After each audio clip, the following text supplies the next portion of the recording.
मुल्तान का जलसा एड़ी चोटी का जोर लगा या जैसे भी हुआ बहरहाल हो गया। अब लाहौर देन फिर इस्लामाबाद की बातें हो रही हैं और अब तक जो जलसे हुए हैं जो ऑपोजिशन चाह रही थी इस तरह के कुछ नताइज तो सामने नहीं दिखाई दिए सिवाय इसके कि सियासी बयानात और सियासी एक हीट हो चली है और शायद आगे मजीद सूरत हाल दिलचस्प हो जाए। अली साहब, आपको 30 दिन तक के लिए नज़रबंद किया गया था, अली मूसा गिलानी की गिरफ्तारी हुई, फिर रिहाई हुई, मुल्तान में तसादुम हुआ, मुसल्लह एहलकार, और अब हुकूमत कह रही है कि मजीद फेंटी लगनी चाहिए।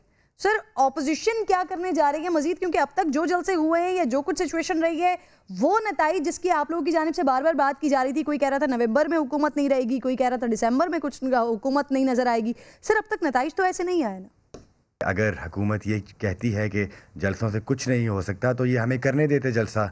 इन्होंने हमारा जो जलसा 30 नवंबर को पाकिस्तान पीपल्स पार्टी के यौम तासीस के हवाले से जो हमें मेज़बानी दी गई पाकिस्तान डेमोक्रेटिक मूवमेंट के कायदीन के लिए, तो वो एक दिन में हो जाता जलसा, 3 घंटे में हमने वाइंड अप कर देना था।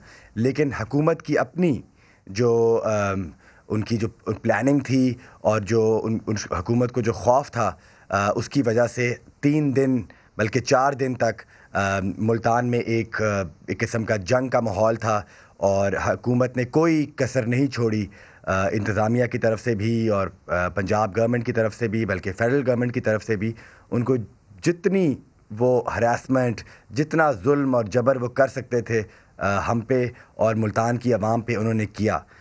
मैं इसको ज़रूर चाहूँगा कि मैं आपकी वसादत से पाकिस्तान की आवाम को बताऊं कि मुल्तान में पीपल्स पार्टी जमहूरी जमात है, जमहूरियत पर चलने की बात करती है, तो अगर हुकूमत में आप लोग होते तो शायद आप लोग भी यही करते हैं ना। अगर हुकूमत ने इजाज़त नहीं दी थी, अगर कानून के मुताबिक इजाज़त नहीं हुई थी, तो फिर तो ये वायलेशन तो हुई ना सर, कानून तो तोड़ा गया ना। आप हुकूमत में होते तो आप भी शायद यही करते ना। नहीं, मैं नहीं समझता कि पाकिस्तान पीपल्स पार्टी जो कि एक जमहूरी जमात है और उसके जो वज़ीर आज़म रहे सैयद यूसुफ रज़ा गिलानी साहब, जिनके दौर में एक भी पॉलिटिकल प्रिजनर नहीं था और हर पार्टी को जलसे की करने की इजाज़त भी थी। और ख़ान साहब जब खुद आए गवर्नमेंट में तो उन्होंने कहा कि मैं आपको कंटेनर भी दूंगा और खाना भी दूंगा। तो ना हमने उनसे खाना मांगा, ना हमने उनसे कंटेनर मांगा, हमने सिर्फ उनको कहा कि आप हमें तंग ना करें। लेकिन उन्होंने कोई कसर नहीं छोड़ी। मैं आपको किरण प्लीज़ आई टेक 2 मिनट्स जिसमें मैं एक्सप्लेन करना चाहूँगा कि हुकूमत की तरफ से क्या प्लानिंग की गई। सबसे पहले तो इन्होंने हमारे जितने भी वेंडर्स थे जिसमें जलसे की जो चीज़ें लेनी होती हैं, चेयर्स, साउंड, उन सब को क्रैक डाउन करके उनको सील किया। ना सिर्फ सील किया बल्कि उनसे एक एफिडेविट साइन करवाया कि अगर आप पाकिस्तान पीपल्स पार्टी के जलसे में कोई चीज़ प्रोवाइड करेंगे तो हम आपको सील कर देंगे और आपको जेल में भेज देंगे। और उसके अलावा पूरे जनूबी पंजाब में हमारे 400 कारकुनों को इन्होंने गिरफ़्तार किया और ऐसे ऐसे लोगों को गिरफ़्तार किया जो कि जिनको पता भी नहीं था कि जलसा होने जा रहा है। थानों से फ़ोन आते थे कि आपके ऊपर कोविड का पर्चा हो गया है, आप थाने आएँ। तो लोगों को तो ये भी नहीं पता था कि कोविड का पर्चा है क्या।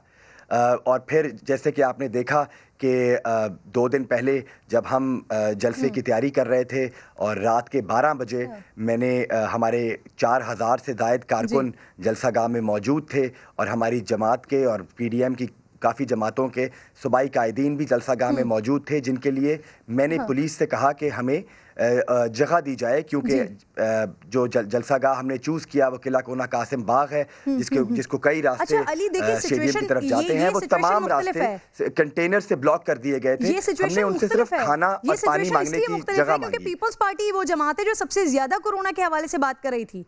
आप लोगों ने वहां पर जलसा किया, लाइक मुकम्मल लॉकडाउन की बात आप लोगों की तरफ से ही की जा रही थी। वजीर आजम साहब स्मार्ट लॉकडाउन की बात करते थे, सबसे ज्यादा एतराज आप लोगों की तरफ से होता था। अब मजमा आप लोगों की तरफ से ही जमा किया जा रहा है और फिर आप इस एंगल से तो सोच सकते हैं ना कि हुकूमत की जानिब से जो किया जा रहा था वो कानून की बाजदारी के लिए हो रहा था या नहीं। जी, मैं आपको बताऊं, इसमें 2 बातें हैं। नंबर 1, पाकिस्तान तहरीक इंसाफ के पास कोई इखलाकी जवाज़ नहीं है, उनके पास कोई मॉरल अथॉरिटी नहीं है कि वो हमें कोविड के ऊपर कोई रिस्ट्रिक्शंस हमारे ऊपर लगा सकें।